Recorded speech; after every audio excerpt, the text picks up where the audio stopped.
আমি এখন যে ঘটনাটি শেয়ার করতে চাচ্ছি সেটা আমার গ্রাম কলিগ্রামের ঘটনা। ঘটনাটি একজনের সাথে ঘটে না, তবে ঘটনা যাকে নিয়ে কেন্দ্র করে তার নাম আনেরা বেগম। তাকে সবাই দাদি বলে ডাকত। তো মূল ঘটনায় আসা যাক। ঘটনাটি 1998 সালের। আপনারা সবাই ভালোভাবে জানেন যে 1998 সালে প্রচুর পরিমাণে বন্যা হয়েছিল। তো আগেই একটা ঘটনায় বলেছি যে আমাদের গ্রামটি পদ্মা নদীর তীরে, অর্থাৎ পদ্মার শাখা নদীর পাশে। মানে আমাদের গ্রামটি পদ্মা নদীর পাশ দিয়ে চলে যাওয়া একটি গ্রাম। ঘটনাটি যখনকার, তখন আমাদের গ্রামটি আরো নিচু ছিল। তখন মানে অনেক নিচু থাকলেও এখন অনেকটা উঁচু হয়ে গেছে। বন্যার পানি আগের মতো আর ঢুকতে পারে না। তো তখন 1998 সালে সেই বন্যায় আমাদের গ্রামেও পানি ঢুকে পড়ে। এমন কোনো বাড়ি নেই যেখানে পানি ঢুকে পড়েনি। আমাদের গ্রাম সহ আশেপাশের প্রায় সব গ্রামেই পানি ঢুকে যায়। ঘটনাটি যে দাদির সাথে ঘটে, তিনি ছিলেন একজন বিধবা নারী এবং তিনি ছিলেন বন্ধ্যা। তার মানে তার কোনো সন্তান ছিল না। আর ওনার বয়স ছিল প্রায় 65 থেকে 70 বছর। তিনি তার খাবারের চাহিদা মেটাতে বিভিন্ন এলাকায় ঘুরে ঘুরে সাহায্য চাইতেন এবং দিন শেষে যা পেতেন তা দিয়ে বাজার করতেন। এবং পাশেই বিশাল বিশাল আমের গাছ ছিল, মাঠের পর মাঠ বিস্তৃত গাছ। এক পাশ থেকে আর এক পাশ দেখা যেত না। এখন সেই বাগানের কিছু অংশ আছে, সেখান থেকে তিনি লাকড়ি সংগ্রহ করতেন এবং রাতে রান্না করতেন। আবার পরের দিন সেম কাহিনী। এভাবেই চলতে থাকে তার জীবন।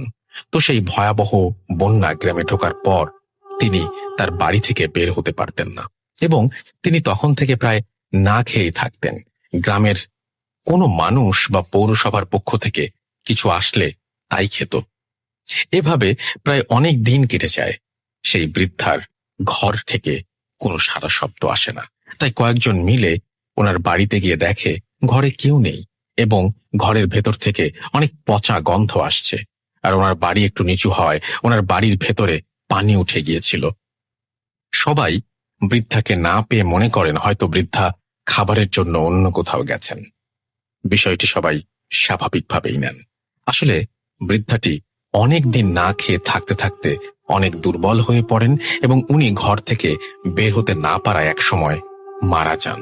ওনার মৃত্যুর ঘটনাটা আমরা পরে জানতে পারি, আপনারাও জানতে পারবেন। এভাবে অনেকটা সময় কেটে যায়। তখন বন্যার পানিও শুকিয়ে যায়। অনেক দিন পর তখনকার সময়ে একটা পাগল ছিল আমাদের গ্রামে। ওর নাম ছিল ঝাড়ু পাগল। তিনি প্রায়ই বলতেন এই দাদি আনেরার সাথে নাকি তার মাঝে মাঝে দেখা হয়। দাদি নাকি তাকে বলে, তোরা সবাই মরবি, কাউকে শান্তিতে থাকতে দেব না। সবাই পাগলের পাগলামি মনে করে হেসে উড়িয়ে দেয়। তো একদিন হয় কি, তখন যারই সন্তান সম্ভবা হন, যিনি তারই সন্তান কোনো না কোনোভাবে মিসক্যারেজ হয়ে যায় আর কি। একদিন এক অন্তঃসত্ত্বা নারী রাতে বাড়ি থেকে বের হয়।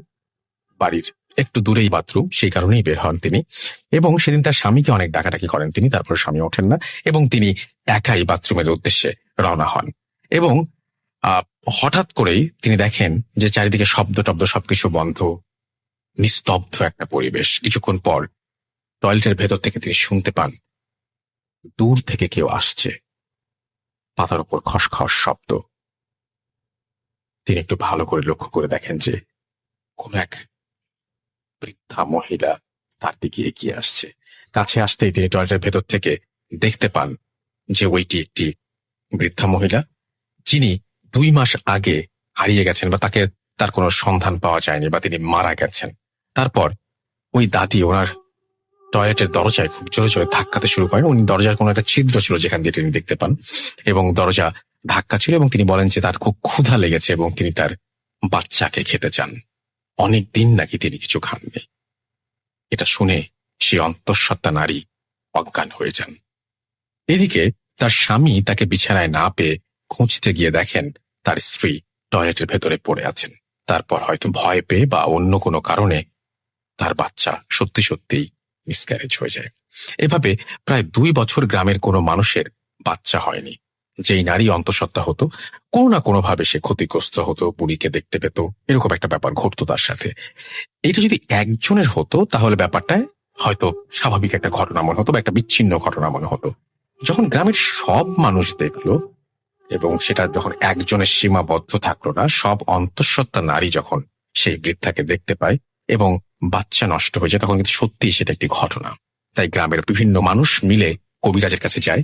একজন কবিরাজ আমাদের গ্রামে এসে বলে গ্রামে কোনো বদ জিনের নজর পড়েছে। তারপর তিনি গ্রামটিকে বন্ধ করে দেন।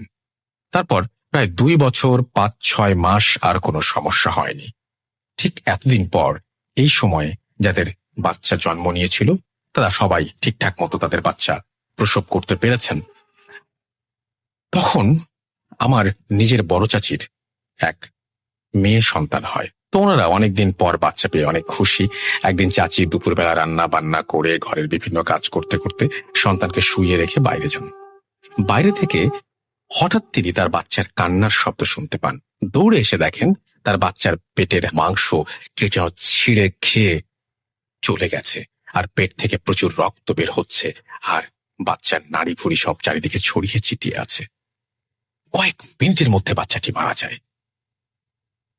আমার বড় ভাইও সেখানে ছিল।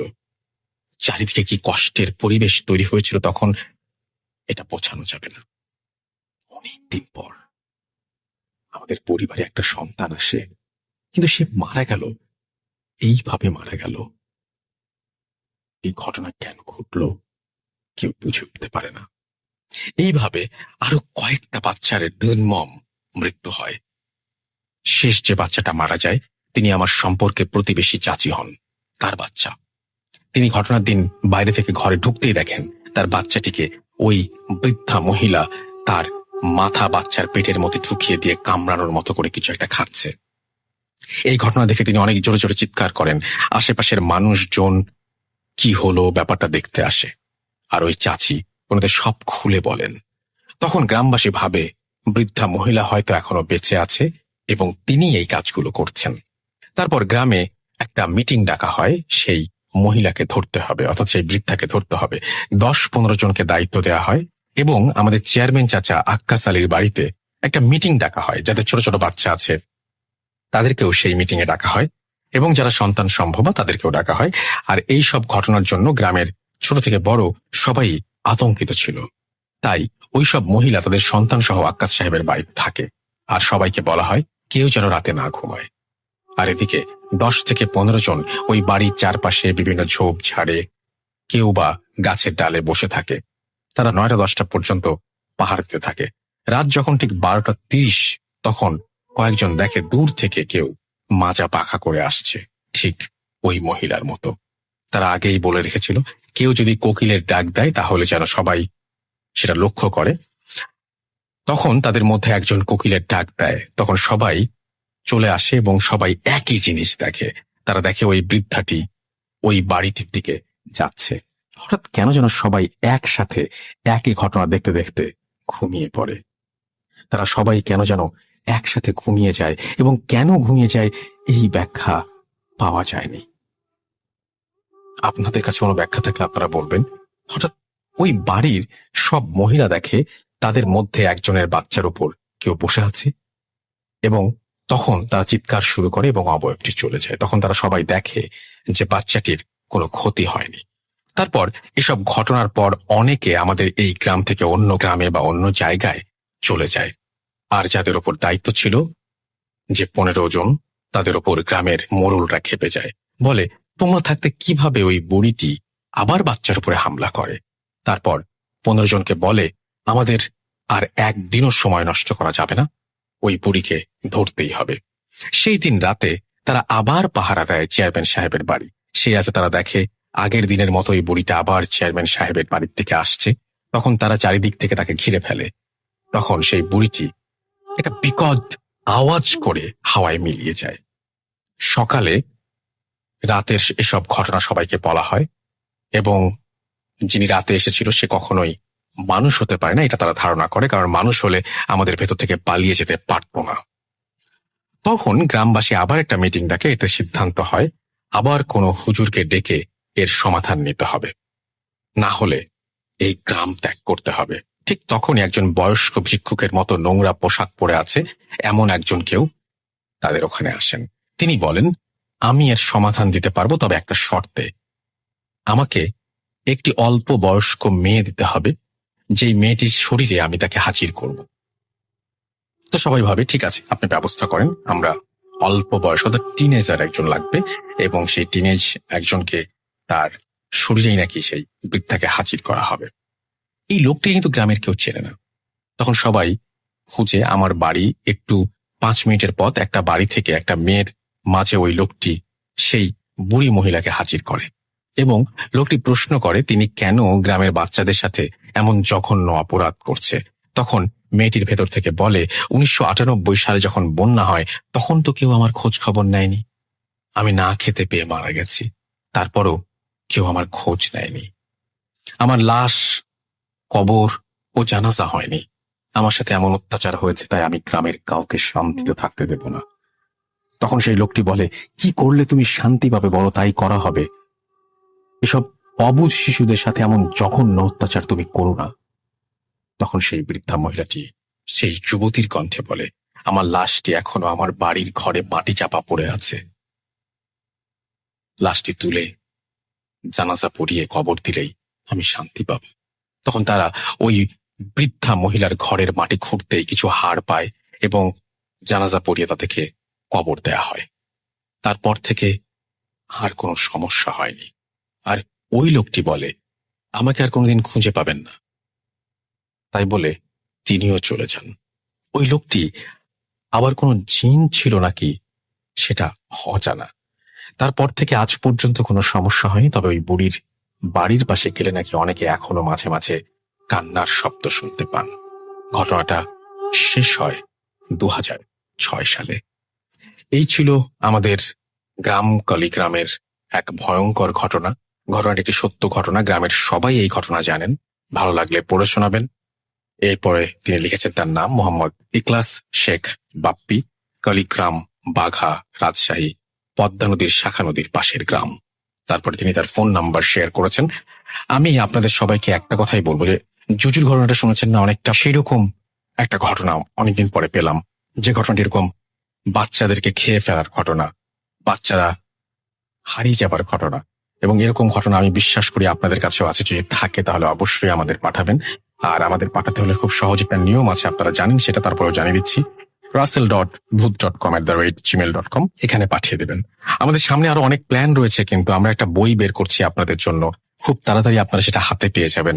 আরো বেশ কিছু জিনিস আমরা নিয়ে আসতে চাই আপনাদের জন্য, সেটাও আপনারা খুব দ্রুত হাতে পেয়ে যাবেন। সুতরাং বেশি বেশি ঘটনা পাঠান, যাদের ঘটনা ভালো হবে তাদের ঘটনায় স্থান করে নেবে সেই বইটিতে, এবং আশা করছি আপনাদের যদি পাশে পাই আমরা সামনের দিকে এগিয়ে যাবই, কোনোভাবেই থামব না। চলুন চলে যাই আমাদের পরের ঘটনায়।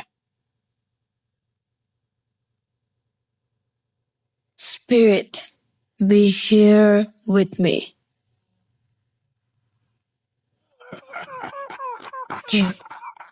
কে তুমি? .com.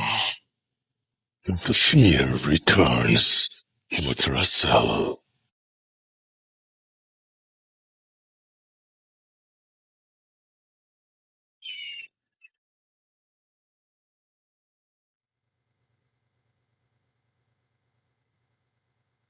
আরো একবার আপনাদের সবাইকে স্বাগত জানাচ্ছি, আমি রাসেল। আশা করছি সবাই ভালো আছেন, ভালোর দলে আছেন, এবং ভূত.com এর সঙ্গে আছেন।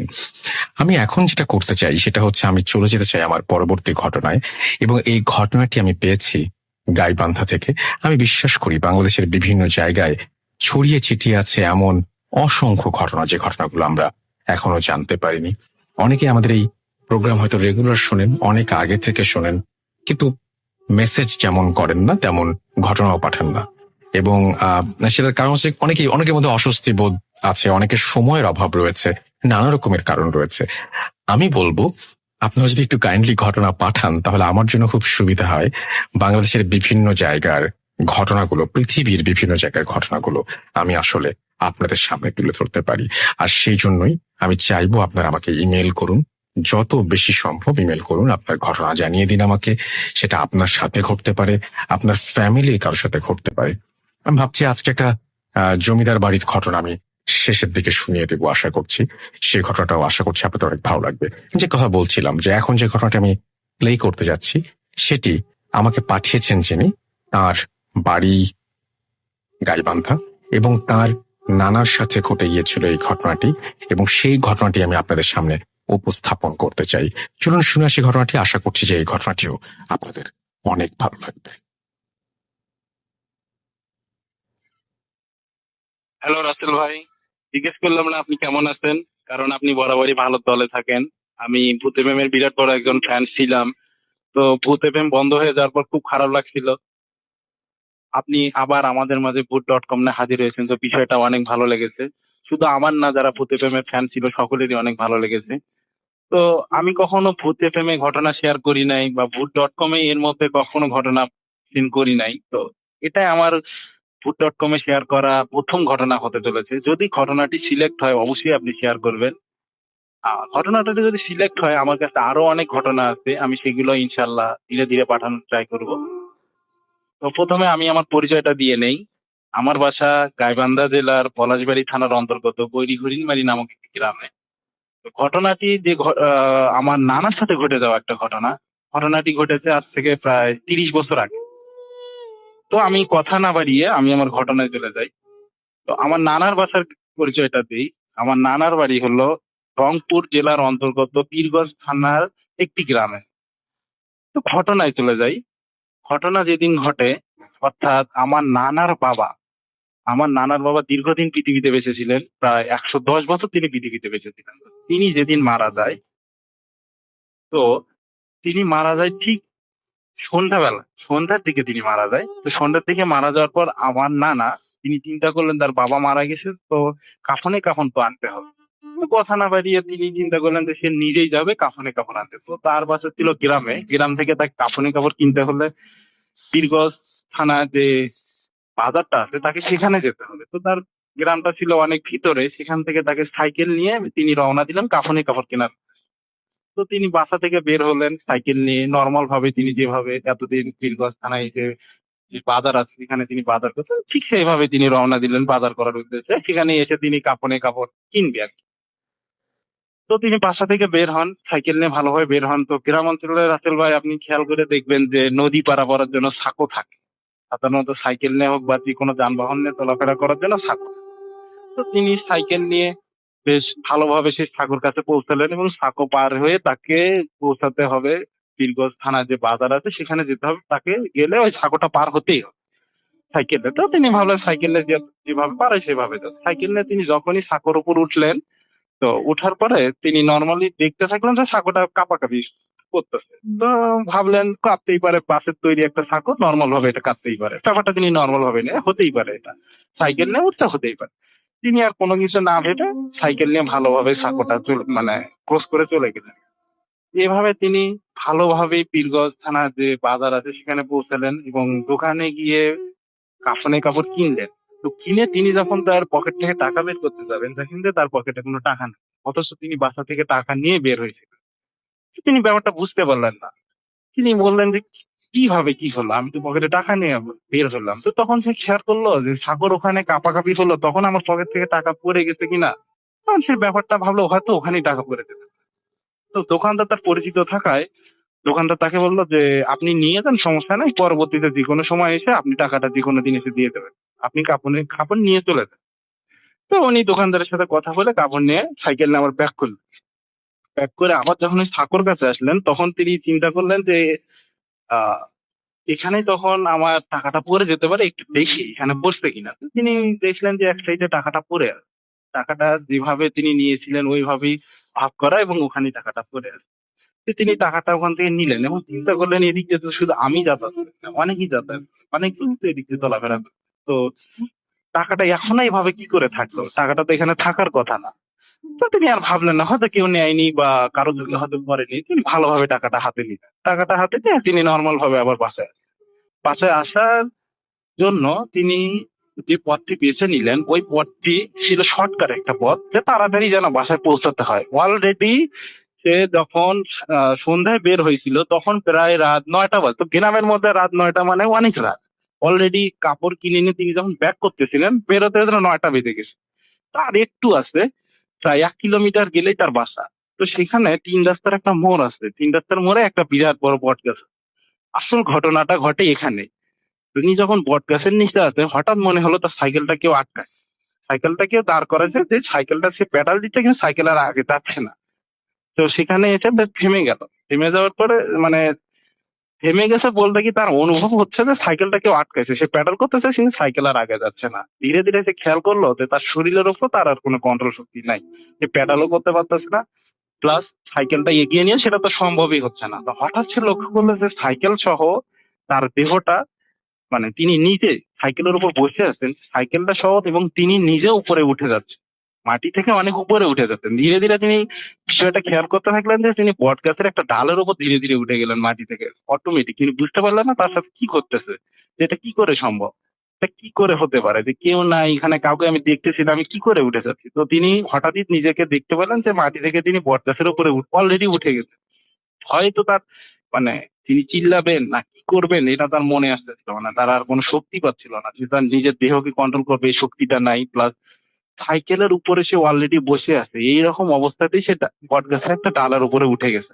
তো তখন সে মনে মনে ভাবতে থাকলো যে আমি নিজেকে তো বাঁচাতে হবে, এভাবে তো আমি কি হবে, এখানে কি ঘটতে চলেছে আমার সাথে, আমি তো কিছু বুঝতে পারছি না। তখন সে মনে মনে যতটুকু পারে যে দোয়া পড়তে পারে তিনি মনে মনে সব মানে উচ্চারণ করতে থাকলেন, বা যতটুকু পারে পড়তেছিলেন। তো হঠাৎ পড়তে পড়তে তিনি খেয়াল করলেন যে তার শরীরে আবার শক্তি ফিরে আসছে। যে নর্মাল ভাবে ছিলেন সেই নর্মাল ভাবে তার শরীরে শক্তি ফিরে আসতেছে, প্লাস স্বাভাবিক হচ্ছে। তো স্বাভাবিক হতে হতে হঠাৎ করে তিনি বটগাছ থেকে নিচে পড়ে যান, একদম সাইকেল সহ। তিনি বটগাছ যে ডালে ছিলেন ওখান থেকে নিচে পড়ে যান। সাইকেলটা একদিকে পড়ে যায়, তিনি আরেকদিকে পড়তে, সাইকেলটা পড়ে যাওয়ার সঙ্গে সঙ্গে ভেঙে যায়। প্লাস তার এক পা এক সাইড হয়ে তিনি পড়ে যায়, এক কাঁধ হয়ে পড়ে যাওয়ার ফলে তার এক হাত তার শরীরের নিচে পড়াতে সে হাতটা ভেঙে যায়।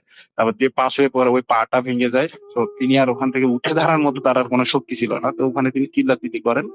তো ওখানে বটগাছের সাথে একটা বাসা ছিল একটু দূরে, সেখান থেকে লোকটা চিল্লাচিল্লি শুনে চলে আসার পরে তাকে উদ্ধার করে তাকে বাসা পর্যন্ত নিয়ে যায়। তো রাসেল ভাই, এই ছিল ঘটনা। তারপর সেখান থেকে তাকে নিয়ে যাওয়ার পরে তিনি বাসায় ভালোভাবে যান। তাকে ঘটনা সব এই লোকটাকে বলেন যে এই ঘটলো। লোকটা বলে যে এখানে অনেকের সাথে অনেক ঘটনাই ঘটে থাকে, ব্যাপারটা সেটা কঠিন কিছু না।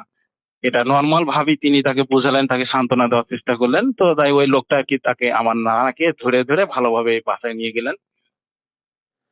তো রাসেল ভাই, এই ছিল মূল ঘটনা, যেটা আমি বলতে চাচ্ছিলাম। আজকের মতো এই ঘটনাটা আমি শেয়ার করতে চাচ্ছি। যদি ঘটনাটি আমার সিলেক্ট হয় বা প্রচার করার মতো হয় তো ঘটনাটি প্রচার করবেন।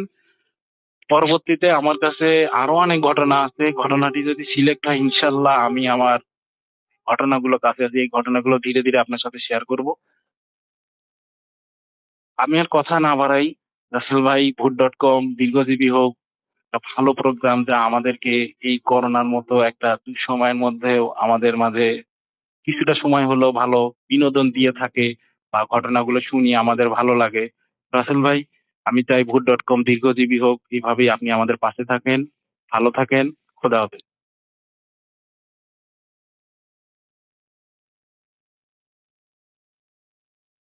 Spirit, be here with me.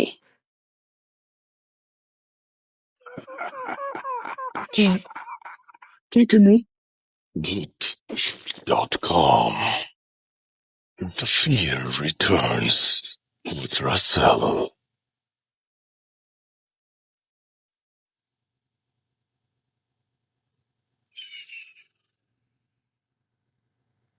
আমরা বিভিন্ন সময় বিভিন্ন ঘটনা নিয়ে আপনাদের সামনে হাজির হই। ব্ল্যাক ম্যাজিক যারা করে তাদেরকে কেমন মানুষ মনে হয়? আজকের আমাদের ফেসবুকে যে পোস্ট আছে সেই পোস্টের নিচে আপনারা জানিয়ে দিন সেটা। এবং সে সাথে আমরা সবাই মিলে একটা শপথও করতে পারি যে আমরা কোনোদিন এই ধরনের খারাপ কোনো কাজ কখনো করব না, এইরকম ধরনের খারাপ কাজ করে অন্যকে ক্ষতিগ্রস্ত করব না। কারণ ব্ল্যাক ম্যাজিক যিনি করেন তিনিও কিন্তু সমানভাবেই ক্ষতির সম্মুখীন হন। তাকেও অনেক কিছু হারাতে হয় জীবন থেকে। এবং দেখেন, যারা ব্ল্যাক ম্যাজিক করেন বা এই সমস্ত কালো জাদু চর্চা করেন তারা কিন্তু জীবন থেকে বিচ্ছিন্ন। তারা বেশিরভাগই পরিবার থেকে বিচ্ছিন্ন এবং তাদের মৃত্যু হয় নির্মম মৃত্যু। তো আমরা এই সমস্ত কাজ থেকে দূরে থাকব। তবে যারা এই সমস্ত ঘটনা ঘটিয়েছেন সেই সমস্ত ঘটনার কোনো তথ্য বা কোনো বিবরণ যদি আপনার জানা থাকে তাহলে অবশ্যই আমাদেরকে ইমেইল করবেন। আমাদের ইমেল অ্যাড্রেস হচ্ছে russell.booth.com@gmail.com। আপনার নাম, ঠিকানা এবং ফোন নাম্বার সহ আপনার জীবনে ঘটে যাওয়া বা আপনার জানা সেরা ঘটনা লিখে পাঠিয়ে দিন আমার কাছে। ঘটনার শুরুতে অবশ্যই উল্লেখ করুন যে ঘটনাটি আপনি স্টুডিওতে এসে শেয়ার করতে চান নাকি আপনি চান আপনার ঘটনা আমরা পড়ে শোনাই। যারা দেশের বাইরে রয়েছেন তারা সরাসরি অডিও ক্লিপ পাঠাতে পারেন বা লিখেও পাঠাতে পারেন ঘটনাটি। এটা পুরোপুরি আপনার ব্যাপার। আর আমাদের ফেসবুক পেজ ভিজিট করতে ভুলবেন না, www.facebook.com/russell.স্বাধীন।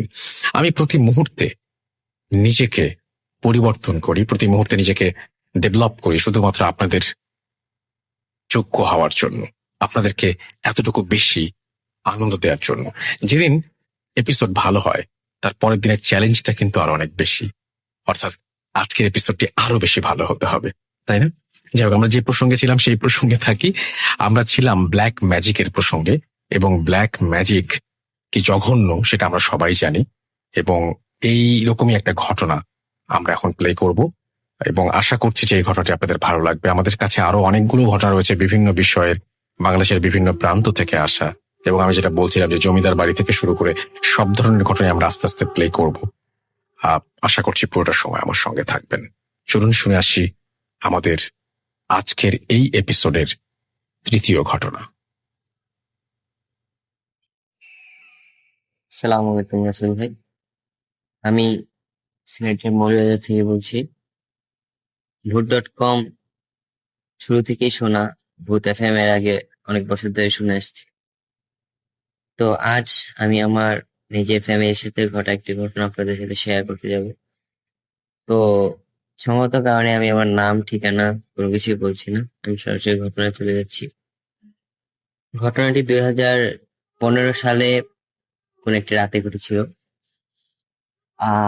সব অন্যান্য দিনের মতনই আমি নিজের খাওয়া দাওয়া শেষ করে ঘুমোতে গেলাম।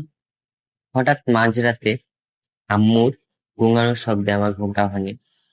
তো আমি সরাসরি আম্মুর রুমে চলে যাই, আব্বু রুমে চলে যাই। তো ওখানে গিয়ে রাসেল ভাই দেখলাম যে আম্মু ওয়াশরুমের যে ফ্লোরটা ওইখানে বসে প্রচুর বমি করতেছিল। তারপর অবস্থা অবনতি দেখে আব্বু আম্মুকে নিয়ে সরাসরি ডাক্তারের কাছে চলে যায় তৎক্ষণিক। তো আম্মুর সমস্যাটা বেসিক্যালি ছিল, আম্মু যেটা বললো যে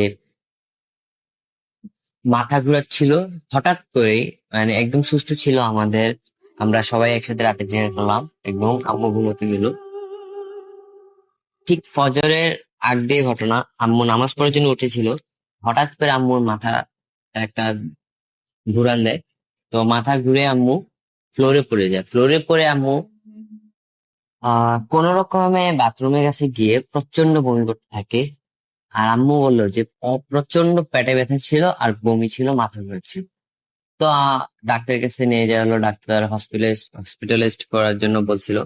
তো আমাদের বাসায় অন্য আর কোনো মহিলা মেম্বার ছিল না যে হসপিটালে দেখাশোনা করার জন্য, আমি আমার ভাইয়া ছিলাম আর আব্বু ছিল। তো আব্বু তো অফিসিয়াল কাজে থাকা লাগে, তো আমি আর ভাইয়ের তো আম্মুকে একা হসপিটালে দেখা সম্ভব না। তো আমরা বললাম যে বাসায় পাশের বাসায় আন্টি সেজন্য বললাম যে আম্মুকে বাসায় স্যালাইন লাগিয়ে দিতে।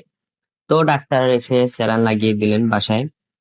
তো এর মাঝে বলে রাখি রাসেল ভাই, হাসপাতালে যাওয়ার সময় আম্মুকে অনেকগুলো টেস্ট করা হয়েছিল। হসপিটালে যাওয়ার পর আম্মুকে অনেকগুলো টেস্ট করা হয়েছিল। তো অনেকগুলা টেস্ট করানোর পর কোনো কিছু ধরা পড়েনি।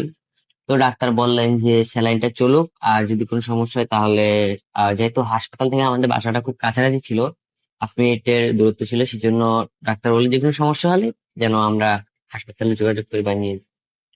তো বিকালের দিকে না রাসেল ভাই, দুপুরের দিকে, মানে স্যালাইনটা সকালে এসে লাগিয়ে দিয়ে যায় ডাক্তার। সারা রাত হাসপাতালে ছিল এবং সকালের দিকে আম্মুকে বাসায় নিয়ে আসা হয়, স্যালাইন লাগিয়ে দেওয়া হয়।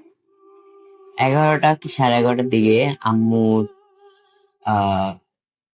প্রচন্ড কাঁপুনি দিয়ে জ্বর আসছিল। তো গরমের দিনে রাখেন ভাই, আম্মু কম্বল গায়ে দিয়ে শুয়েছিল এবং হঠাৎ আম্মুর মুখ শরীর সবকিছু কালো হয়ে আসতেছিল। তো এটা দেখে আপনার সাথে সাথে ডাক্তারকে ফোন করি। ডাক্তার বলে স্যালাইনটা খুলে দিতে, আর যদি বেশি সমস্যা হয় তাহলে হাসপাতালে নিয়ে আসার জন্য।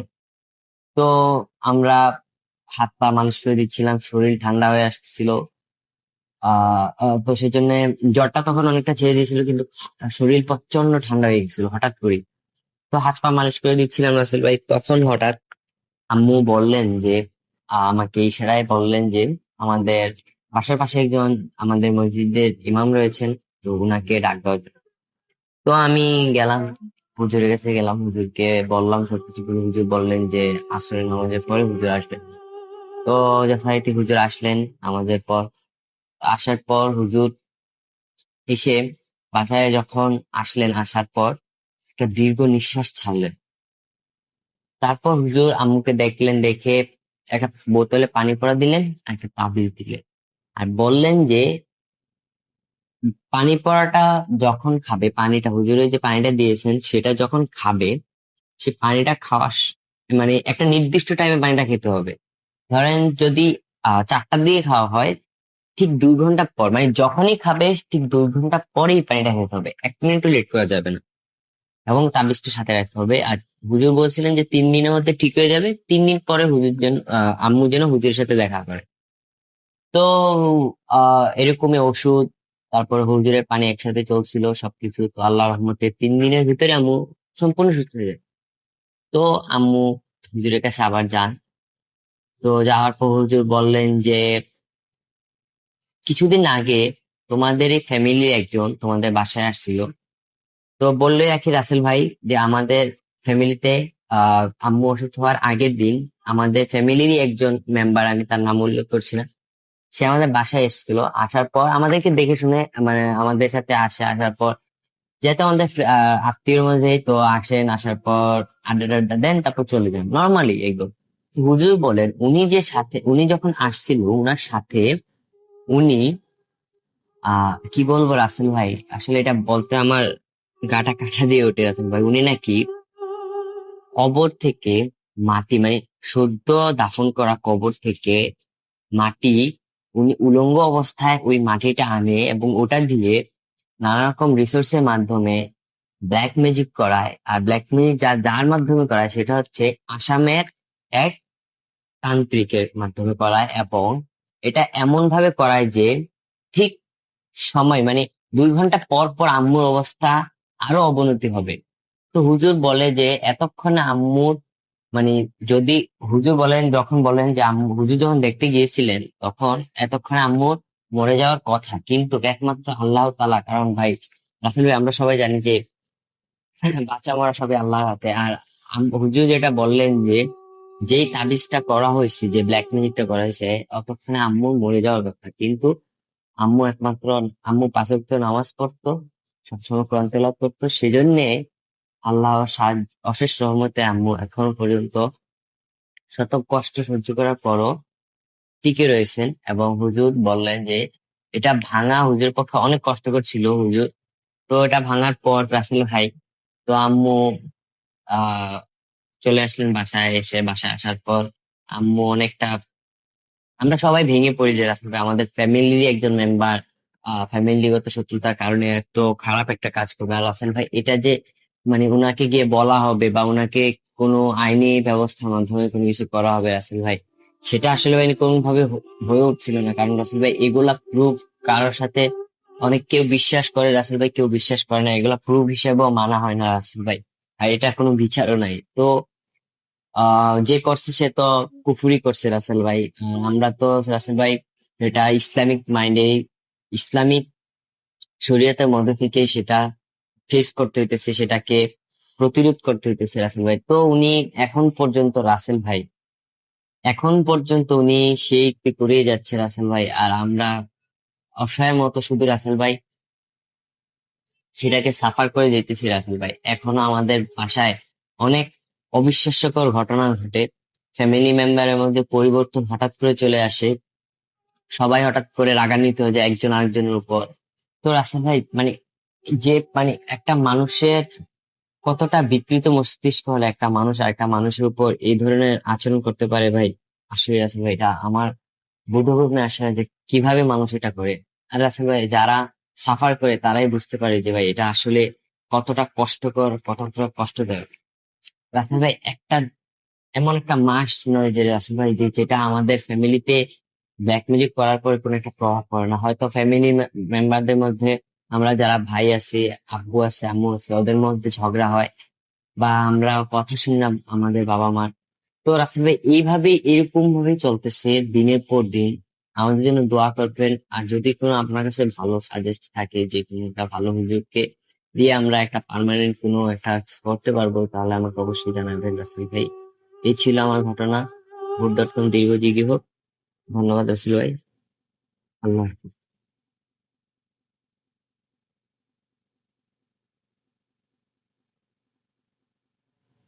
Spirit, be here with me. কে কে তুমি? Book.com. The fear returns with Russell.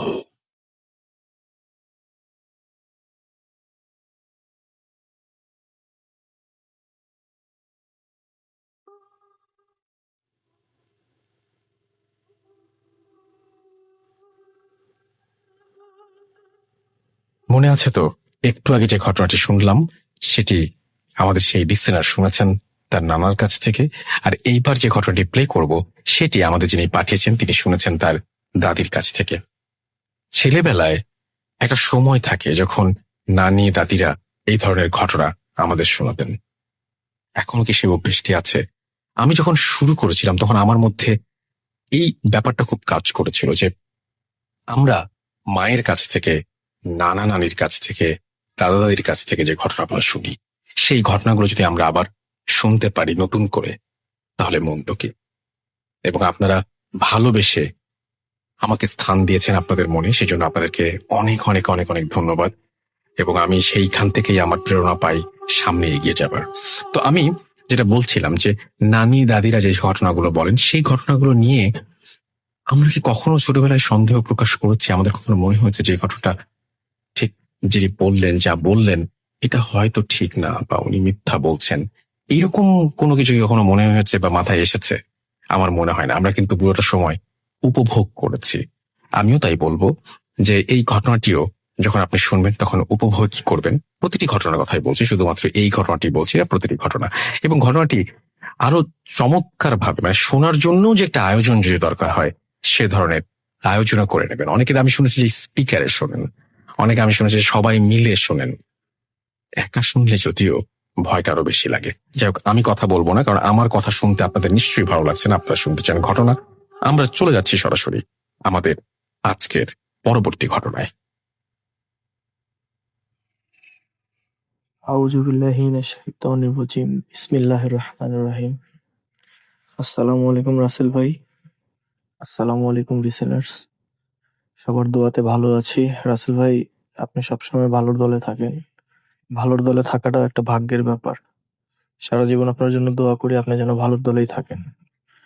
Rasel ভাই, এখন যে ঘটনাটা বলতেছি এইটা আমার দাদির সাথে ঘটে যাওয়া ঘটনা।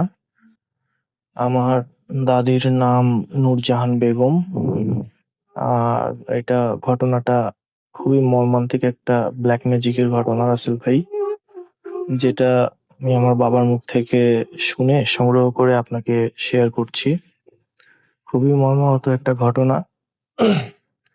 যাই হোক রাসেল ভাই, আমার আগের ঘটনাটা বলার জন্য আপনাকে অনেক ধন্যবাদ।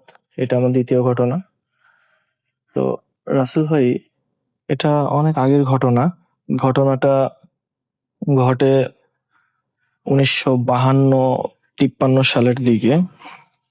তখন আমার বাবা ছোট, বাবা জন্মগ্রহণ করে। আমার বাবাদের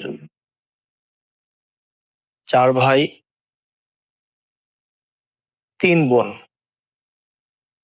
পরবর্তীতে দাদা আবার বিয়ে করার কারণে আরো 2 বোন ওই ঘরে জন্মগ্রহণ করে। তো যাই হোক রাসেল ভাই, আমার ঘটনার মাধ্যমে আপনি বুঝতে পারবেন পরবর্তীতে তাদের ভাই বোনের বিষয়টা। তো আমার বাবা কলেজে ফার্স্ট ইয়ারে। তো ওই সময় হঠাৎ করে একদিন সন্ধ্যাবেলা আব্বা দাদা তখন তারা হাট করতো, হাটে হাটে যে মালামাল বিক্রি করতো, আমাদের কাপড়ের বিজনেস ছিল, এখনো আছে, এটা আমাদের পৈতৃক বিজনেস। তো সেই আমলে তো গাড়ি ঘোড়া তেমন ছিল না, গরু গাড়ি বা ঘাড়ে করেই মালামাল নিয়ে অনেক পথ, 10-15 কিলো পথ হেঁটে যে হাট করে আবার ফিরে আসতে হয়তো রাসেল ভাই। তো এরকম একটা হাটের দিনে বাসায় কেউ নাই, দাদি আর ছোট ছোট বাচ্চারা। তো হঠাৎ করে দাদি মানে রান্না বান্না করে উঠোনের মধ্যে আসছে, আসার পরে হঠাৎ করে আর দাদিকে পাওয়া যায় না, পাওয়া যায় না, পাওয়া যায় না, পাওয়া যায় না, পাওয়া যায় না। অনেক খোঁজাখুঁজির পর 2 দিন পরে বাড়ির পাশে একটা বাঁশের ঝাড় ছিল, সেই বাঁশের ঝাড়ে কয়েকজন মানুষ দেখতে পায়, তাকে বাসায় নিয়ে আসে।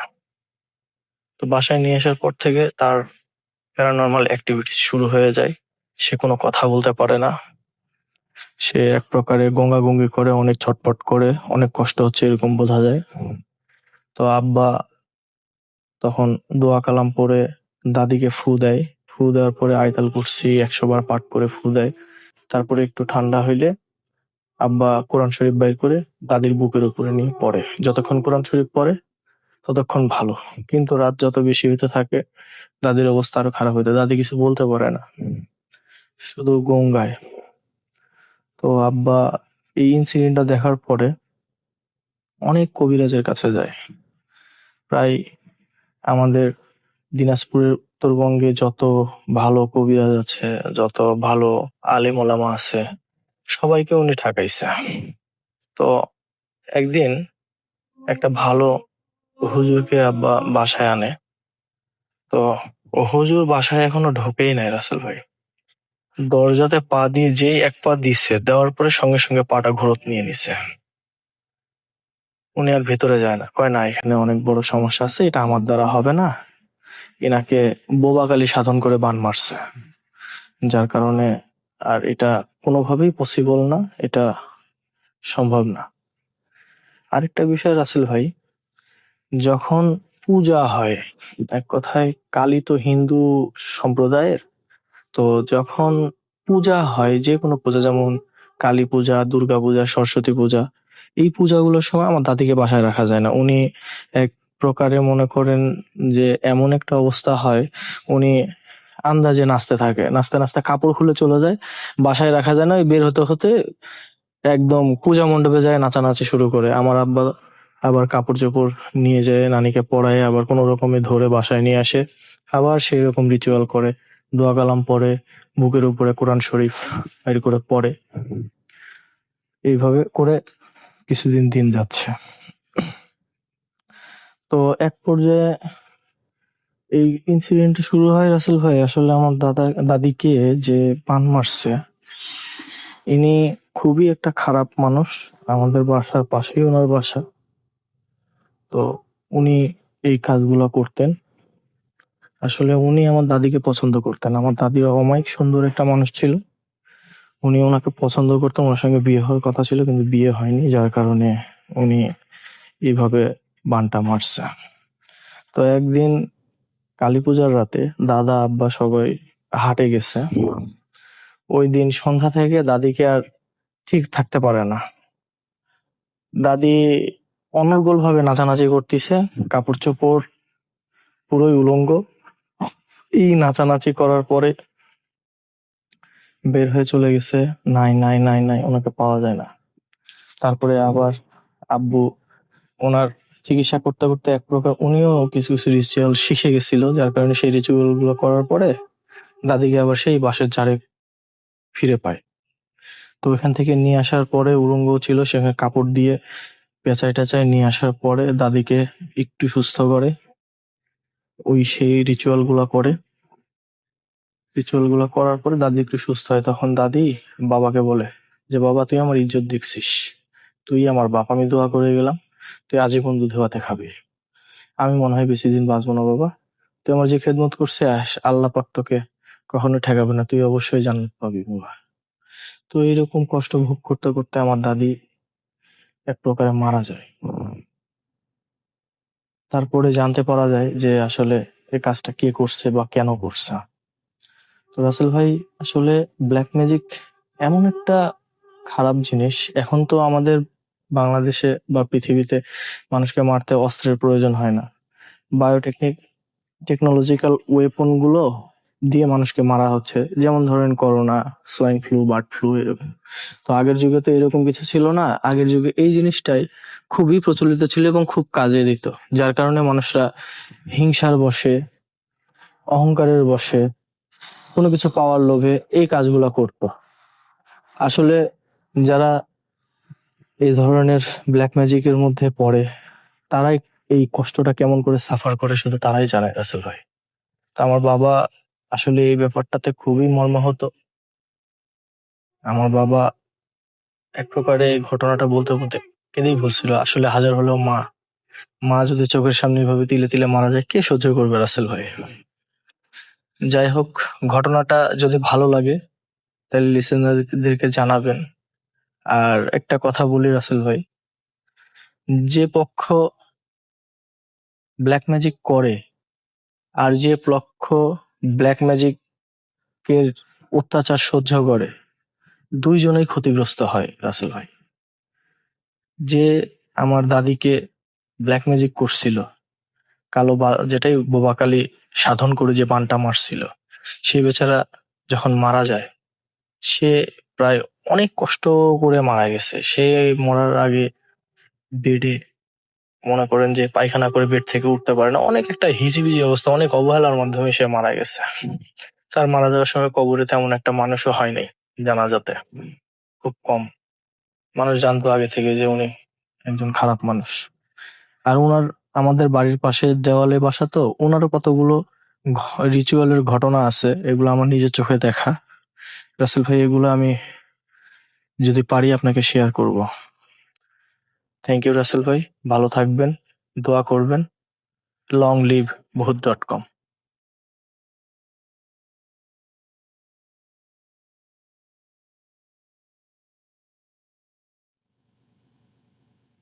Spirit, be here with me.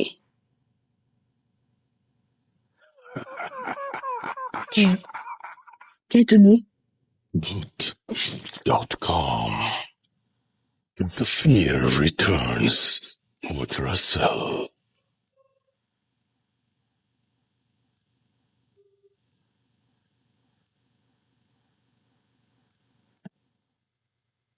Welcome back. আরো একবার আপনাদের সবাইকে স্বাগত জানাচ্ছি। আমি রাসেল, শুনছেন ভূত.com। আমাদের ইমেল অ্যাড্রেস হচ্ছে russell.booth.com@gmail.com। আপনার নাম, ঠিকানা এবং ফোন নাম্বার সহ আপনার জীবনে ঘটে যাওয়া বা আপনার জানা সেরা ঘটনা লিখে পাঠিয়ে দিন আমাদের কাছে। ঘটনার শুরুতে অবশ্যই উল্লেখ করুন যে ঘটনাটি আপনি স্টুডিওতে এসে শেয়ার করতে চান, নাকি আপনি চান আপনার ঘটনা আমরা পড়ে শোনাই। আমি বাংলাদেশের বিভিন্ন প্রান্তে ঘুরেছি ঘটনা কালেক্ট করার জন্য, বিভিন্ন জায়গায় মানুষের সাথে কথা বলার জন্য, তাদের কাছ থেকে তাদের ঘটনাগুলো জানার জন্য। এবং প্রতি মুহূর্তেই আমি নতুন নতুন অভিজ্ঞতার সম্মুখীন হয়েছি।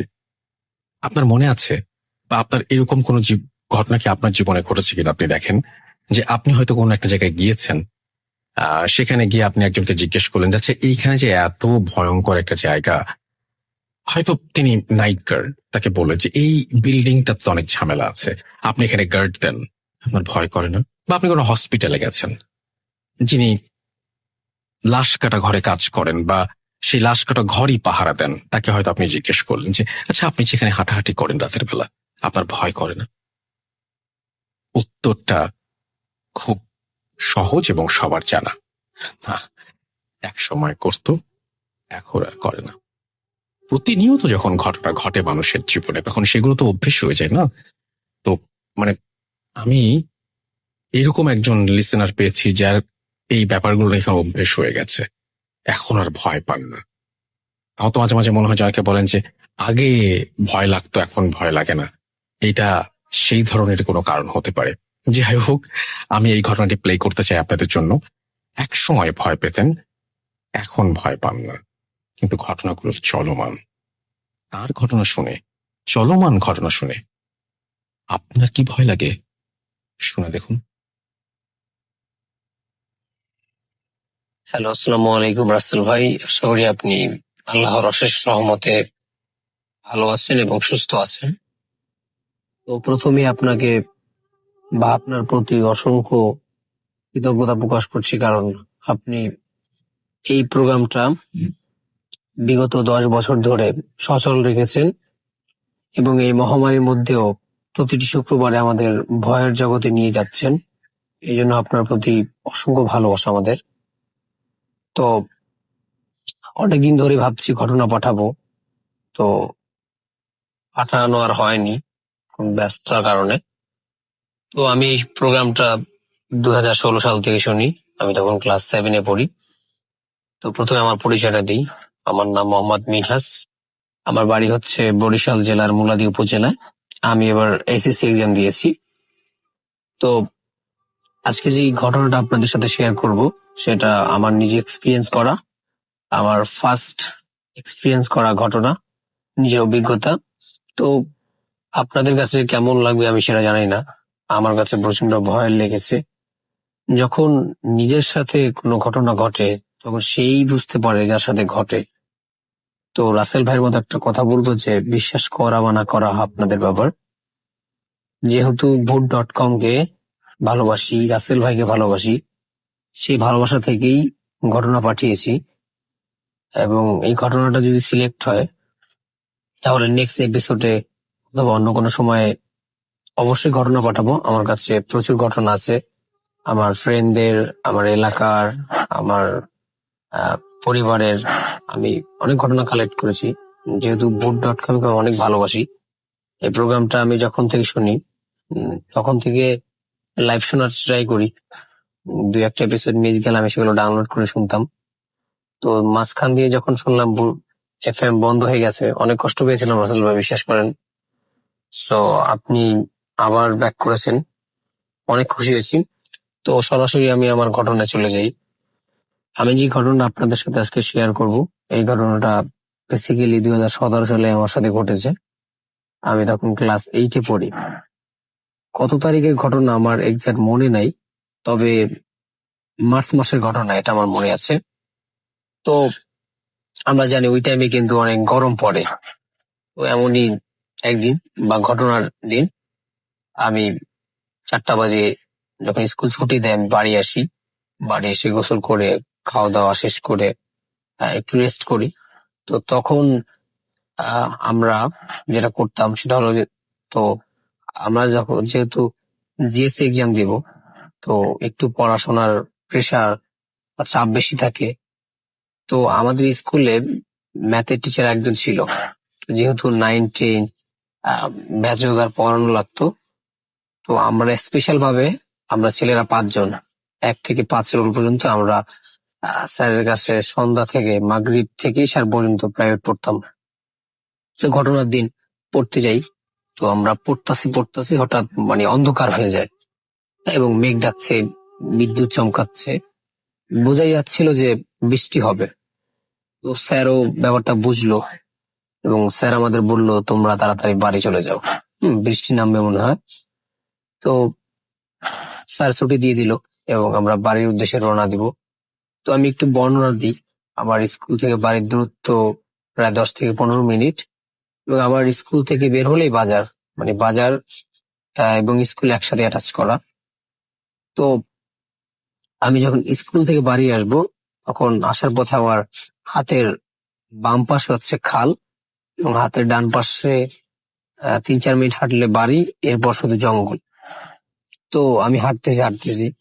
তো ঘটনার কিছুদিন আগে নতুন একটি লাশ দাফন করা হয় আমার যাওয়ার পথেই, 10 থেকে 15 দিন আগে, সঠিক আমার মনে নেই, তবে আমার ঘটনার আগে। তো যা হোক, বিদ্যুৎ চমকাচ্ছে, মেঘ ডাকছে, বৃষ্টি তখন হচ্ছিল না। তো আমি যখন 3-4 মিনিট ক্রস করলাম তখন জঙ্গলের কাছাকাছি। তো আমি কবর থেকে একটু দূরে, তখন বেশি না, একটু ডিস্টেন্স দূরে, তখন আমার হাতে লাইট আছে, তবুও বিদ্যুতের ঝলকে আমার চোখটা কবরের দিকে চলে যায়, কিন্তু আমি কাছেই ছিলাম। মানে আমি একবার মনে হলো বা আমি দেখলাম যে কে একজন কবরের পাশে বসে আছে।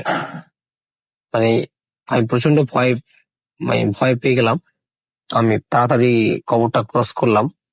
আমি এতটাই ভয় পেয়েছি, আমি যে মানে সাহস করে লাইটটা মেরে বা পিছনে দেখবো কবরের দিকে আসলে কেউ কি বসে আছে নাকি আমার মনের ভুল, মানে আমার ওই সাহসটুকু হচ্ছিল না। আমি এতটা ভয় পেয়েছি।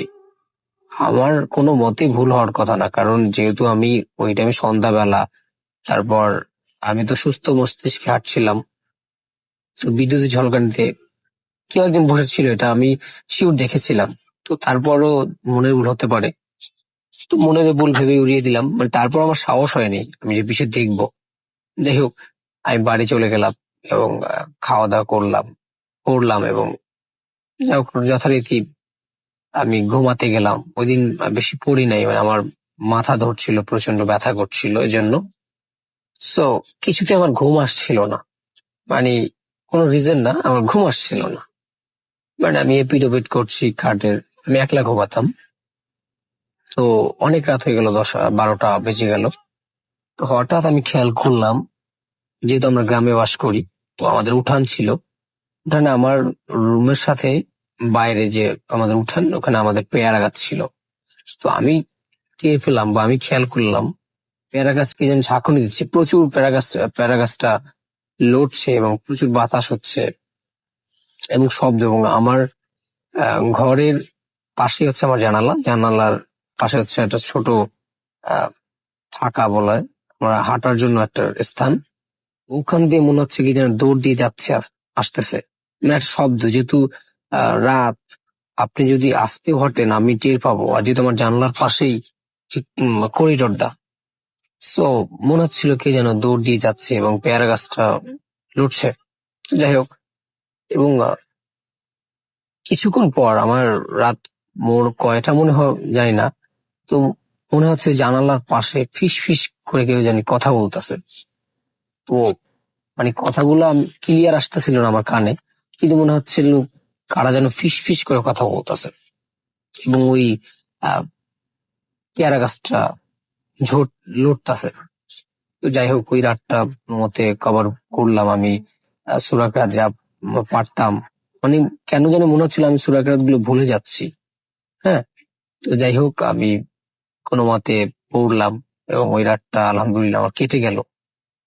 তো সেকেন্ড ডেতে আমাদের স্কুলে যখন গেলাম, তো স্যার বললো আজকে পরীক্ষা তোমাদের। আগে পরীক্ষার কথা ছিল, তো যাই হোক ওদিন পরীক্ষা ছিল, একটু লেট হলো। পুরো পরীক্ষা দিয়ে আস্তে আস্তে আমার দেখা যায় 8:30 বেজে গেল। তো যেহেতু রাসেল ভাই বুঝতেই পারছেন, গ্রাম, রাত 8টা 9টা বা 8:30 এটা অনেক রাত গ্রামের জন্য, আজ থেকে 3 বছর আগে। তো আমি ওরকম পথে, যেহেতু গ্রাম্য, এত রাত, লোক না থাকারই কথা। তো যাই হোক, আমি লাইট নিয়ে আসতেছি। আমি যখন কিছু দূর আসছি, মনে হচ্ছে 5-6 মিনিট হাঁটছিলাম, তখন হঠাৎ আমার ফিল হলো যে আমার পিছে কেউ হাঁটছে। এটা আমি ফিল করলাম। তো মানে আমার তখনও সাহস হচ্ছিল না আমি পিছে দেখবো, আসলে কেউ তো হতে পারে বা কেউ আসতে পারে। তখন আমি কি করলাম, আমি আমার হাঁটার গতিটা থামিয়ে দিলাম। তো মনে হলো যে ওই লোকটাও আমার যে পিছে, আমি যেই শ্যাডোটা বা আমি ফিল করছি কেউ হাঁটছে, মনে হচ্ছে সেও আর হাঁটছে না। হাঁটলে তো আমি একটা আওয়াজ পাবো, মনে হচ্ছিল সেও থেমে গেল। তো আমি প্রচন্ড ভয় পেয়ে গেলাম এতে। এবং আমি একটা জিনিস খেয়াল করলাম, আমি জোরে হাঁটলে সে জোরে হাঁটছে, আমি থামলে সে থামছে, আমি যদি আমার হাঁটার গতি স্লো করছি সে তার হাঁটার গতি স্লো করছে। এখন কিন্তু রাসেল ভাই, এটা আপনি একলা একটা পথে হাঁটছেন, তাও রাতে, এবং এরকম অবস্থা যদি হয় যে আপনি জোরে হাঁটছেন, একটা লোক জোরে হাঁটছে, আপনার পিছে আপনাকে ফলো করছে, ভয় তো পাবেনি। তো যেহেতু আমি তখন বড়ও ছিলাম না বেশি, মাত্র ক্লাস 8-এ পড়তাম, 8-এ তখন উঠেছি সবে মাত্র, তুমি অনেক ছোট, তো ভয় লাগারই কথা। তো প্রচন্ড ভয় পাচ্ছিলাম এবং মনে মনে দোয়া দুরূদ পড়ছিলাম, সূরা কিরাত পড়ছিলাম। তো যাই হোক, আমি কোনো মতে তাড়াতাড়ি হেঁটে যাক চলে আসলাম সেদিনের মতো বাড়ি। তো সেকেন্ড ডেও আমার সাথে রাতে ওই সেম কাহিনী। মনে আসলো পেয়ারা গাছটা কেউ ঝাঁকি দিচ্ছে, আমার ওই ফাঁকা জায়গা দিয়ে কেউ দৌড় দিয়ে চলে যাচ্ছে, এবং প্রচন্ড বাতাস এবং ফিস ফিস করে শব্দ। আমার ওই রাতেও ঘুম হয়নি, একদম ভোরবেলা আমি ঘুমিয়েছি।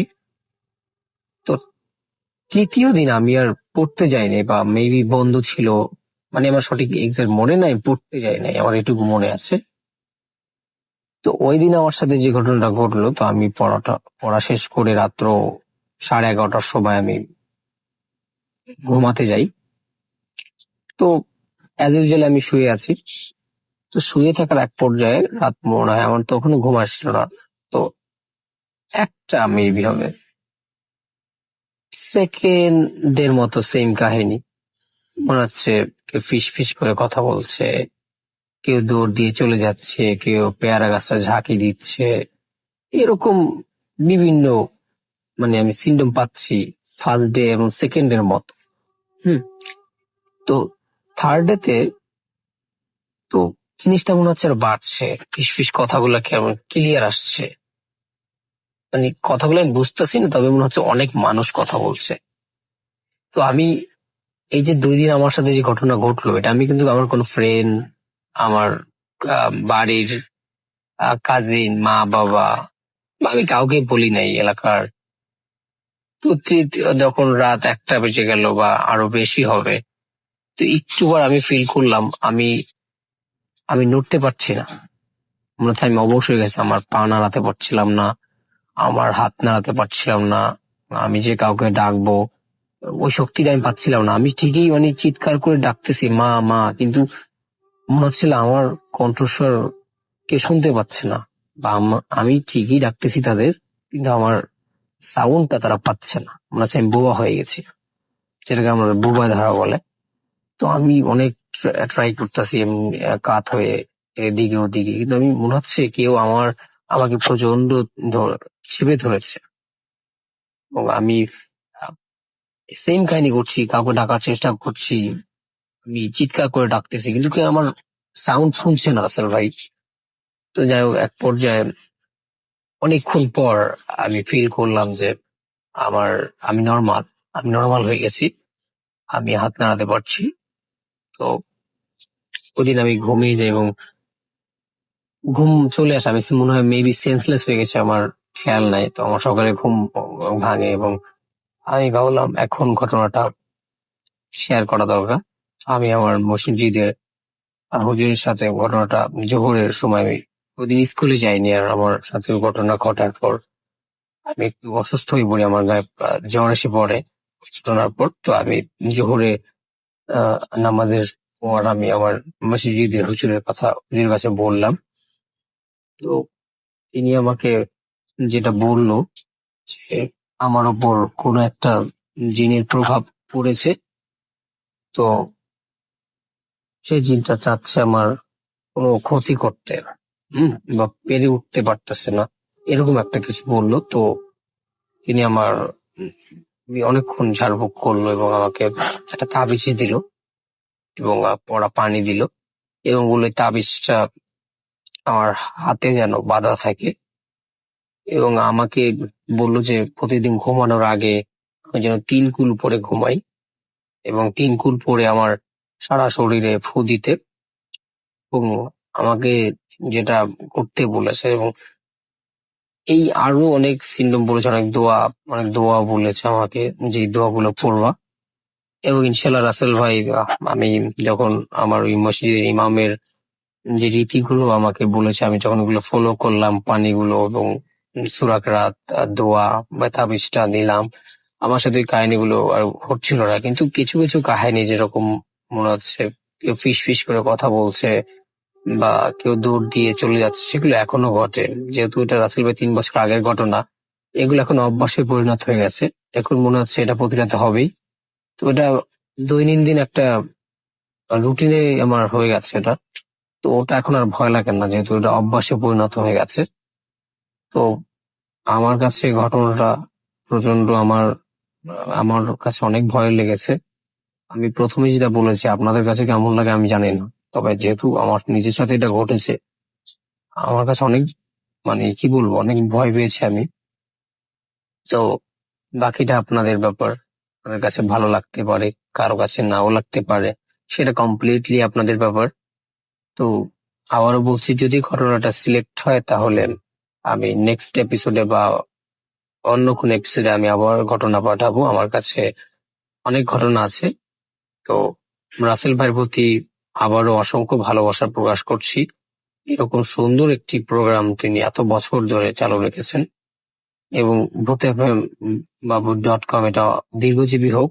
এবং রাসেল ভাইকে একটা কথা বলে আমি আমার ঘটনা শেষ করব, যে রাসেল ভাই প্রতিটা জিনিসের নেগেটিভ এবং পজিটিভ দিক আছে। তো হয়তো আপনি এখন আবার এই শোটা চালু করেছেন, হয়তো নেগেটিভ কিছু মানুষ বিভিন্ন কজ দেখাচ্ছে। তাই আমি বলবো, যতদিন পর্যন্ত আপনার কাছে ঘটনা, আমরা যারা শ্রোতা আছি আপনার কাছে ঘটনা পাঠাচ্ছি, ততদিন প্লিজ আপনি কারো কথায় থেমে যাবেন না। আপনি ভূত.com চালু রাখবেন। যেদিন দেখবেন আপনার কাছে ঘটনা কেউ পাঠাচ্ছে না, সেদিন আপনি বন্ধ করে দেবেন প্লিজ। এর আগে আপনি এই ভূত.com বন্ধ করবেন না। এটা একটা রক্তের সাথে মিশে গেছে এই শোটা। এটা প্রতি শুক্রবার না শুনলে মনে হয় ঘুম হয় না। তো অনেক অনেক দোয়া রইল শোর প্রতি, আপনার প্রতি, এবং লিসেনারদের প্রতি রইল ভালোবাসা। এই বলে আমি শেষ করছি আমার ঘটনা। সবাই ভালো থাকবেন। আসসালামু আলাইকুম।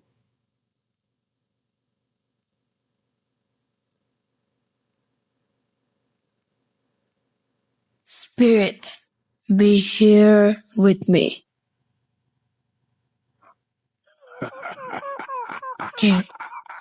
কে তুমি? Boot.com. The fear returns with Russell.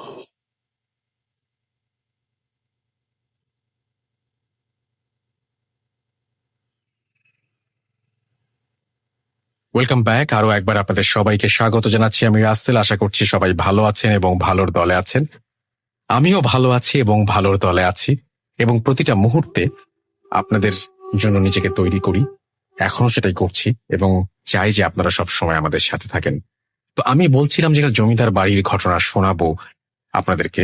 সেই জমিদার বাড়ির ঘটনা তো আমি শোনাবোই, তবে তার আগে একটা ছোট্ট ঘটনা আমি পড়তে চাই। আসলে এই ঘটনাটি খুব ছোট, কিন্তু যিনি লিখেছেন তিনি আরো ছোট, ক্লাস 7-এ পড়েন। তো আমার মনে হচ্ছে কি সুইট ব্যাপারটা, যে তিনি একটা ঘটনা পাঠিয়ে দিয়েছেন আমাদেরকে। আমার খুব পড়তে ইচ্ছা করলো, যে না, আমি ইন্সপায়ার করতে চাই এই ব্যাপারটা। তো তিনি প্রথমেই খুব সুইট করে লিখেছেন যে ঘটনাটি আপনি পড়ে শোনান।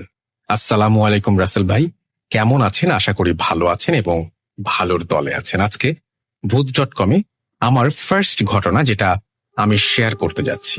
আমাদের বাসা পাবনা জেলায়। আমার এলাকায় অনেক দিন ধরে কিছু ঘটনা ঘটে যাচ্ছে, ভাবছি বলবো কি বলবো না। আজ আমাকে বলার সুযোগ করে দিয়েছেন, এই জন্য অনেক অনেক ধন্যবাদ। আমার ঘটনা হলো আমার আম্মুর সাথে ঘটে যাওয়া ঘটনা। আমার এলাকার নাম মাদারবাড়িয়া।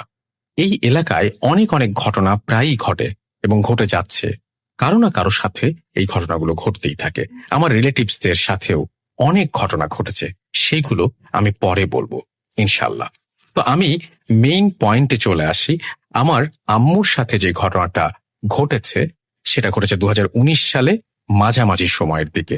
আমার আম্মু হঠাৎ করে অনেক জ্বর আসে, তারপর কেমন যেন রাতে বোবা ধরতো। অনেক কষ্টে তার দিন যাচ্ছিল। তারপর একদিন স্বপ্নে দেখলো আমার আম্মুর অনেক পিপাসা পেয়েছে, কিন্তু পানি পাচ্ছে না। তারপর আমার আম্মুর ঘুম ভেঙে যায় এবং দেখে আম্মুর গলা এত শুকিয়ে গেছে যে মরেই যাবে। তারপর তাড়াতাড়ি করে পানি দেওয়া হয় তাকে। আমি উঠে পানি দেই। তারপর আম্মুকে বললাম কিছু হয়েছে নাকি। আম্মু তখন কিছু আমাকে বলল না। আমার আম্মুর একদিন রাতে স্বপ্ন দেখলো যে আমাদের বাড়ির যে মেইন দরজা আছে, ওই দরজা দিয়ে আমার মতো কেউ একজন এসেছে, আর চুল দিয়ে তার রক্ত পড়ছে, কান দিয়ে রক্ত পড়ছে, মুখ দিয়ে রক্ত পড়ছে। তখন আম্মুর ঘুম ভেঙে যায় এবং চিৎকার দিয়ে ওঠে আম্মু। তারপর সবকিছু স্বাভাবিক হয়ে যায়। আর একদিন রাতে আমার আম্মু রাত 12টার মতো সময় হবে, ওয়াশরুমে চুল আঁচড়াচ্ছিল। তখন যে ওয়াশরুমের জানালা আছে তার কাছে সে দেখে যে কাচের সাথে কুকুরের মতো হাত, এবং সেই হাতটি যেভাবে গ্লাস পরিষ্কার করার সময় মানুষ যেভাবে হাতটাকে ওয়েভ করে সেইভাবে ওয়েভ করছে। এবং এটার পরে আম্মু যেটা ডিসিশন নেয় সেটা হচ্ছে পরদিন তিনি হুজুর নিয়ে আসেন এবং তাদের বাসায় হুজুর আসে। হুজুর বলল যে এই বাসায় একটা প্রবলেম আছে, আমি কিছু আমল দিয়ে যাচ্ছি, আপনি সেটা যথারীতি পালন করবেন। তারপর ওই হুজুর আমার আম্মুকে তাবিজ দেয়। তারপর থেকে আমার আম্মু আজ পর্যন্ত কোনো খারাপ স্বপ্ন বা কিছুই দেখেনি বা তার সাথে কিছু ঘটেনি, এখন খুব ভালো আছে। ঘটনা শেষ করার আগে আরেকটা কথা বলে দিই, আমার আম্মুর ওপর বোবা ধরতো অনেক, বাট এখন সব ঠিক আছে। সবাই ভালো থাকবেন, বাড়িতে থাকবেন। আর এটা আমার ফার্স্ট ঘটনা, তাই ভুল ত্রুটি ক্ষমা সুন্দর দৃষ্টি দেখবেন। আল্লাহ হাফেজ। আসিফ আবরার, অপূর্ব, এইজ 15, ক্লাস 7। তারপরে তিনি তার মোবাইল নাম্বার শেয়ার করেছেন, ব্র্যাকেটে লিখেছেন আম্মু হাউসওয়াইফ। এবং আমার মনে হয় যে অনেক ধন্যবাদ। এবং আমি আমার মনে হয় যে একেবারে নতুন ফ্রেশ একজন লিসেনার আমাদের এই আবরার অপূর্ব, আসিফ আবরার অপূর্ব। অনেক অনেক ধন্যবাদ। অনেক বড় হও তুমি, অনেক ভালো হও তুমি, এবং এভাবে আমাদের সাথে থাকো। তবে পড়াশোনাটা সবার আগে, এটা মাথায় রাখতে হবে। এবং তোমার ঘটনার জন্য তোমাকে অসংখ্য ধন্যবাদ। এবং আমি জানি যে তোমার বাবা মা তোমাদের সাহায্য করেছেন। তোমার প্যারেন্টসের জন্য শ্রদ্ধা এবং অনেক অনেক কৃতজ্ঞতা। আপনারাও এরকম ঘটনা পাঠাতে পারেন, এবং আপনারা যদি ঘটনা পাঠাতে চান আমাদের ইমেল অ্যাড্রেস হচ্ছে russell.booth.com@gmail.com। এখানে নাম, ঠিকানা এবং ফোন নাম্বার সহ আপনার জীবনে ঘটে যাওয়া বা আপনার জানা সেরা ঘটনা লিখে পাঠিয়ে দিন আমার কাছে। ঘটনার শুরুতে অবশ্যই উল্লেখ করুন যে ঘটনাটা স্টুডিওতে এসে শেয়ার করতে চান, নাকি আপনি চান আপনার ঘটনা আমরা পড়ে শোনাই। যারা দেশের বাইরে রয়েছেন তারা সরাসরি লিখে পাঠাতে পারেন, অডিও ক্লিপ করে পাঠাতে পারেন। এখনকার যে সিচুয়েশন, অডিও ক্লিপ পাঠানোটাই সবচেয়ে বুদ্ধিমানের কাজ। তবে কেউ কেউ যদি আমাদের স্টুডিওতে আসতে চান অবশ্যই লিখবেন আপনি আসতে চান। স্বাস্থ্যবিধি মেনেই আমরা স্টুডিওতে আস্তে আস্তে আপনাদের আমন্ত্রণ জানাবো, এবং সেভাবেই একটা সময় আমরা লাইভ অন করে দেব। তো আপনাদের এই সহযোগিতাটাও দরকার, এবং অবশ্যই স্বাস্থ্যবিধি মেনে আসতে হবে, সেটা হচ্ছে প্রথম শর্ত। আমাদের ফেসবুক পেজ হচ্ছে www.facebook.com/russell.স্বাধীন। সেখানেও আপনারা আসুন, এবং আশা করছি আপনাদের সময়টা ভালো কাটবে আমাদের সাথে। এখন যেটা করব সেটা হচ্ছে, কোনো কথা হবে না। আমরা জমিদার বাড়ি, পুরনো যে কোনো বাড়ি, যা কিছুই হোক না কেন, এগুলোর প্রতি আমাদের অন্য রকমের একটা আকর্ষণ থাকে। আমরা পুরনো কোনো স্থাপনা দেখলে ভাবি যে এখানে নিশ্চয়ই কিছু না কিছু ঘটে, এখানে কোনো না কোনো ব্যাপার আছেই জড়িত। সেই রকমই একটা ব্যাপার হচ্ছে জমিদার বাড়িগুলো। বাংলাদেশের বিভিন্ন প্রান্তে জমিদার বাড়ি রয়েছে, সেখান থেকে আমরা লাইভ করতে চাই, আমরা জানাতে চাই সেই ঘটনাগুলো যেগুলো সেখানে এখনো ঘটে চলেছে। আপনারা আমাদের সহযোগিতা করুন। আমাদের ইমেল অ্যাড্রেসে আপনার এলাকায় যদি কোনো পুরনো জমিদার বাড়ি বা রাজার বাড়ি থাকে সেটা জানান। আমরা কিন্তু মাঝে মাঝে পুঠিয়া থেকে অনেক ঘটনা পাই, ময়মনসিং থেকে ঘটনা পাই, আরো বিভিন্ন জায়গায় এরকম জমিদার বাড়ি, রাজার বাড়ি ছড়িয়ে ছিটিয়ে রয়েছে। সেগুলো আমরা সবাইকে জানাতে চাই, সারা বিশ্বকে জানিয়ে দিতে চাই। এখন চলে যাব একটা জমিদার বাড়ির ঘটনায়। শুনুন এবং দেখুন কেমন লাগে, সাথেই থাকুন।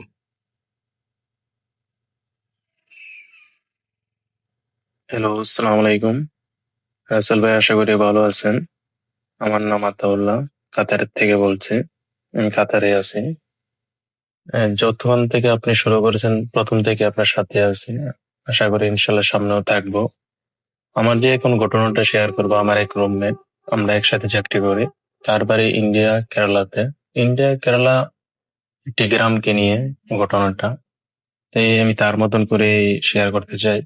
ঘটনাটি প্রায় 80-90 সাল আগে, যেমন আপনার 1930-35 সাল এরকম হবে ঘটনাটা। তো ওই গ্রামটা ছিল নদীর পাড়ে, লম্বালম্বি নদীর পাড় দিয়ে গ্রামটা ছিল। তো ওই গ্রামের এক পাশে ছিল নদী, অন্য পাশে ছিল আপনার ধানের জমি। আপনার জানেন কেরালাতে আপনার নারকেল গাছ, তারপরে আপনার কলা বাগান, এগুলো সবচেয়ে বেশি ওই সময় থেকে শুরু হয়। তো ওই গ্রামে একজন জমিদার ছিল। মোটামুটি সবাই জানে জমিদার তেমন ভালো মানুষ না, তার ব্যাকগ্রাউন্ডটা খুব খারাপ, এটা সবাই মোটামুটি জানে। আমার যে বন্ধুটা ঘটনাটা শেয়ার করছে ওই গ্রামের একটি দরিদ্র ফ্যামিলি। ওই ফ্যামিলিতে আপনার 3 জন, একজন বাবা, একজন মা, একটি মেয়ে। মেয়েটার নাম হলো রূপা। রূপার বাবা, রূপার মা। খুব দরিদ্র ফ্যামিলি ছিল। বাবাটা কোনো কাজকর্ম কিছুই করতো না, পাওনাদার থেকে টাকা নিয়ে কোন রকমের সংসারটা চালাতো। আর মা জমি টমি কিছু চাষ টাস